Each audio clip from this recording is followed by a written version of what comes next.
جس کی تعیناتی ہوگی کیس کی، اس کے حوالے سے صرف چیف جسٹس کو پتا ہوگا، یعنی کہ اس کی سیکیورٹی کے پیش نظر کہ کسی اور کو یہ بھی نہیں پتا ہوگا، یعنی کہ وہ فیس لیس کورٹس کا جو سسٹم ہے یا جو پراسیکیوشن کے حوالے سے ہے یا جو وٹنسز ہیں ان کے حوالے سے، یعنی کہ ان کی پروٹیکشن کا ارینجمنٹ کیا گیا ہے. تو یہ کنسرن تو بڑا جینون ہے. اب اگر کوئی یہ کہے کہ اس کا مس یوز نہیں ہو سکتا، یہ غلط بات ہے. مس یوز ہو سکتا ہے، امکانات موجود ہیں، لیکن پھر یہی ہے کہ آپ نے ایک کاسٹ بینیفٹ انالیسس کرنا ہے کہ جو پہلے والی صورتحال ہے کہ ہم اسی طرح کی رکھنا چاہتے ہیں کہ لوگ کوئی گواہ کے طور پہ پیش نہ ہوں، کیسز جو ہیں وہ اتنی چیما صاحب اگر آپ کاسٹ بینیفٹ کریں، اگر آپ کاسٹ بینیفٹ ایویلیویٹ کریں تو آپ کی رائے میں کہاں پر بینیفٹ زیادہ ہے؟ کیا تحفظ دینا زیادہ اہم ہے یا پھر جو مس یوز سے متعلق کنسرنز ہیں وہ زیادہ گریو ہیں؟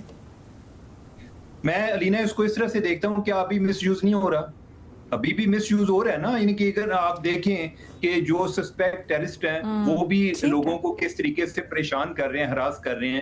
تو آئیڈیل سچویشن تو کبھی نہیں ہوگی کہ جس میں آپ کہیں کہ صرف 100% بینیفٹ ہے. لیکن میرا خیال ہے کہ اگر کسی کو فیصلہ کرنا پڑے تو وہ اسی طرح کا فیصلہ ہوگا کہ جس میں آپ کو کوئی اگر سولوشن تلاش کرتے ہیں تو کوائٹ لائکلی کہ یہ 50-50 ہو، کوائٹ لائکلی کہ کوئی 70-30 ہو. I don't know، وقت بتائے گا، لیکن یہ ہے کہ یہ چیزیں ایگزسٹ کرتی ہیں. لیکن آپ کے خیال میں اس کے بینیفٹس، ہاں اس کے لحاظ سے جو پروٹیکشن پرووائڈ کرنے کے لحاظ سے بینیفٹس زیادہ ہیں، میس یوز کے اوپر کنسرنز ہیں، لیکن ٹھیک ہے.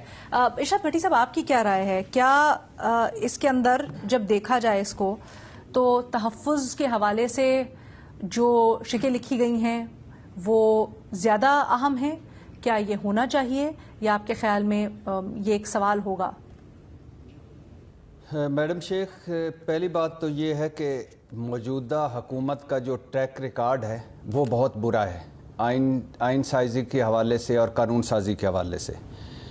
کوئی بھی آئینی ترمیم اور کوئی بھی قانونی ترمیم جو ہو چکی ہے، مجھے بتائیں کہ اس میں سے کون سی ایسی ہے جو عوام کے لیے ہوئی ہو اور جس سے عوام کو فائدہ پہنچا ہو.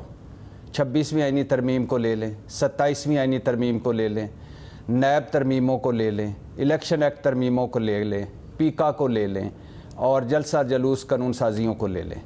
تو ایک اس کا جو ٹریک ریکارڈ ہے وہ ذاتی مفادات پر مبنی ہوتا ہے، سیاسی مخالفین کو دیوار میں چنوانے والا ہوتا ہے اور ذاتی فائدوں بھرا ہوتا ہے. دوسرا، ابھی ہاں خریدا ہے جہاز سرکار کا، اللہ کا شکر ہے کہ وہ جو ہیبچول آفینڈر بل جو ہے وہ رک گیا ہے، اور اس کے لیے ملک احمد صاحب کا شکریہ کہ وہ رک گیا ہے، ورنہ جو وہ آنے والا تھا وہ خوفناک بل وہ بھی آپ کے سامنے ہے. پھر جس طرح اس ملک میں دہشت گردی کے پرچے کاٹے جاتے ہیں سیاسی مخالفین پر، اور جس طرح دہشت گردی کے مقدمے چلائے جاتے ہیں وہ بھی آپ کے سامنے ہے. اور مجھے یاد آ رہا ہے چودھری شجاعت صاحب کی کتاب یاد آ رہی ہے. چودھری شجاعت صاحب نے نواز شریف صاحب جب وزیر اعظم تھے تو ان کو روکا تھا، انہوں نے یہ انسداد دہشت گردی کی عدالتیں بنائی تھی، تو وہ روک رہے تھے کہ یہ نہ کریں، یہ ہمیں بھگتنا پڑے گا، اور پھر نواز شریف صاحب نے وہی عدالت بھگتی.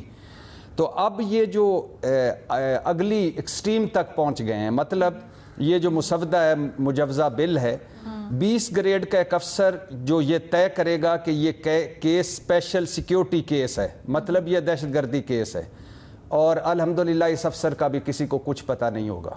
اور وہ پھر جو جج سنے گا اس جج کا بھی کوئی پتہ نہیں ہے، پھر جو سرکاری وکیل ہوگا اس کا بھی کوئی پتہ نہیں ہے، پھر جو تفتیشی پولیس افسر ہوں گے ان کا بھی کوئی پتہ نہیں ہے، پھر جو گواہ ہوں گے ان کا بھی کوئی پتہ نہیں ہے، پھر جو ملزم کی طرف سے وکیل ہوگا اس کا بھی کوئی پتہ نہیں ہے، یعنی دفاعی وکیل، پھر جو عدالتی سٹاف ہے اس کا بھی کوئی پتہ نہیں ہے. جیل ٹرائل بھی ہو سکتا ہے، آڈیو ویڈیو ٹرائل بھی ہو سکتا ہے، اور آواز تبدیل کرنے والی ٹیکنالوجی بھی استعمال ہو سکتی ہے، اور پھر صحافی بھی نہیں ہوں گے، ان کو بھی نہیں پتہ ہوگا.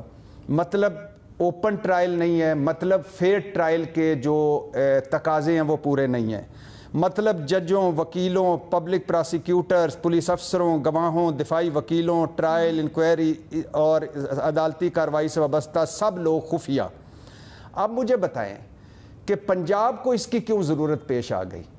اللہ کا شکر ہے کہ پنجاب میں دہشت گردی اتنی نہیں ہے، اللہ کا شکر ہے پنجاب محفوظ رہے، اور پنجاب کو کیا کس کرائسس کا سامنا ہے کہ وہ یہ سارے اتنے ایک خفیہ قسم کا بل لے کے آئیں اور ایک خوفناک قسم کا مسودہ یا مجوزہ بل لے کر آئیں، کیوں، کس وجہ سے؟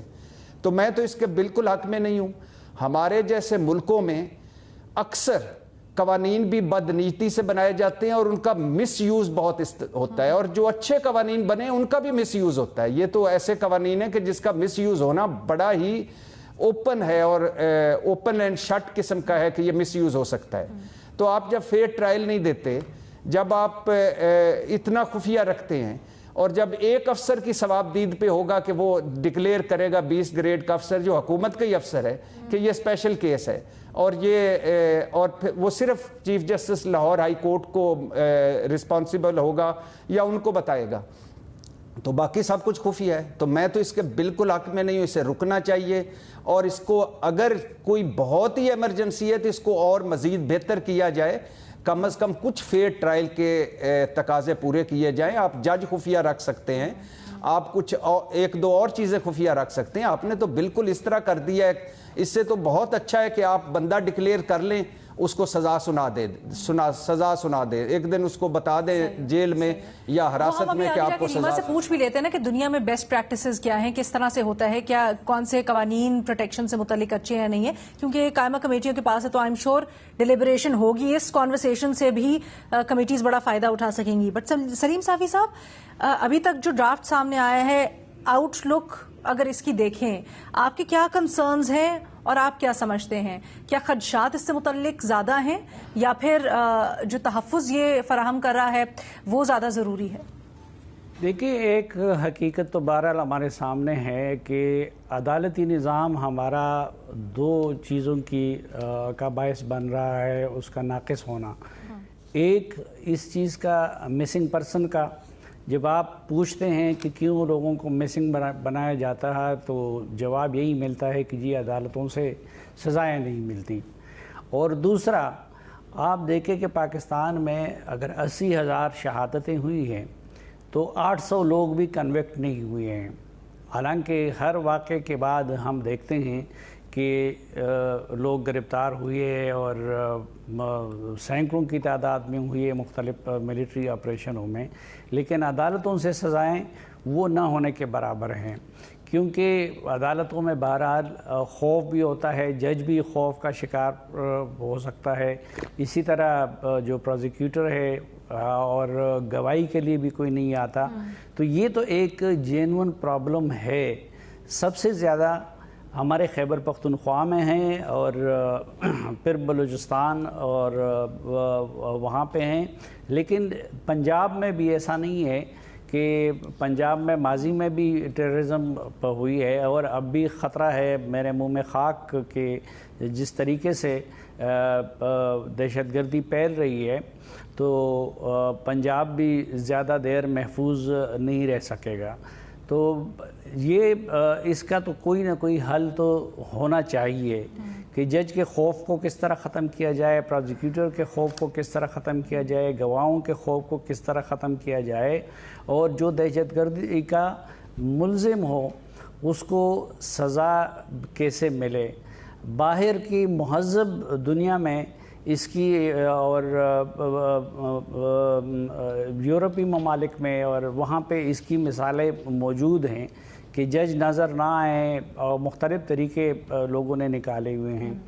ریما بہتر بتا سکیں گی اس سلسلے میں ہمیں۔ لیکن دوسرا، اس کے ساتھ ساتھ یہ بھی ایک تلخ حقیقت ہے کہ پاکستان میں قوانین کو مس یوز کیا جاتا ہے۔ مثلاً اب انسداد دہشت گردی کا قانون ہے تو یہاں معمولی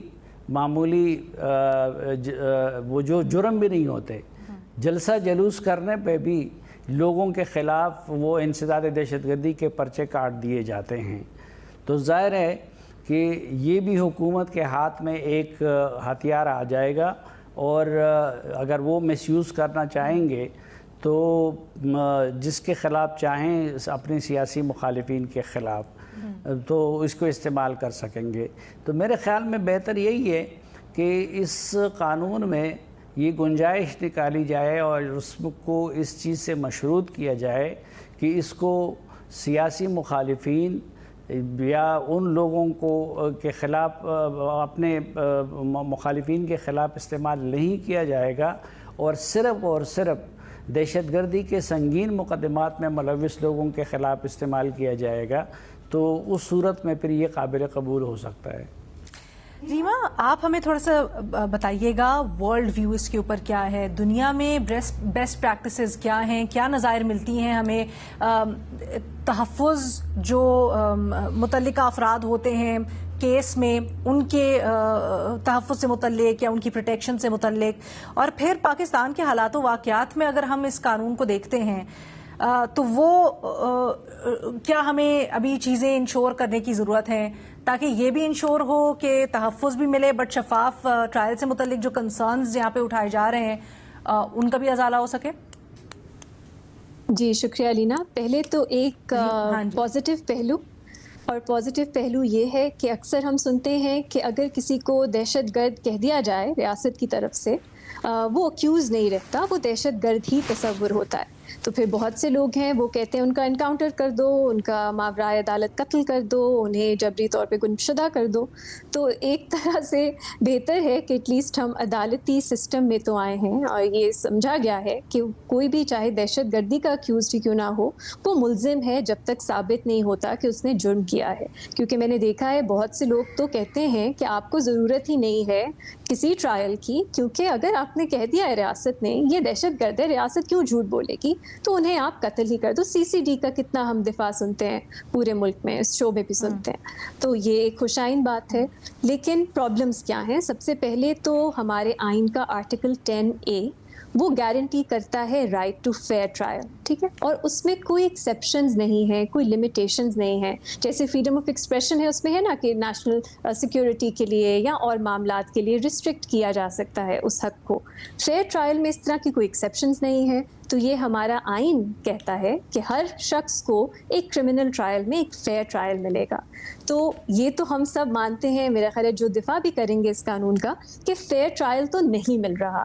اگر پورے کا پورا سسٹم خفیہ ہوگا، جج سے لے کے وٹنسز سے لے کے پروسیکیوٹر سے لے کے کون فیصلہ کر رہا ہے کہ یہ ہائی سیکیورٹی کیس ہے، سب خفیہ ہوگا، تو فیئر ٹرائل تو نہیں ملے گا۔ کیونکہ اکثر مسئلہ یہ ہوتا ہے کہ آپ کے جو ڈیفینس کاؤنسل ہیں وہ صحیح طرح کراس ایگزامینیشن نہیں کر سکتے، اور پبلک یا کوئی بھی اور شخص اس کیس کو دیکھ نہیں سکتا، تو یہ فیصلہ نہیں ہو سکتا کہ کیا فیئر ٹرائل ہوا، کس طرح پروسیڈنگز ہوئیں، کیا اکیوزڈ کے جو رائٹس ہیں وہ پروٹیکٹ کیے گئے۔ تو اگر ہر چیز خفیہ ہے تو فیئر ٹرائل تو نہیں ہے، تو یہ ہمارے آئین کے تو خلاف ہے، میرے خیال یہ مان لیں۔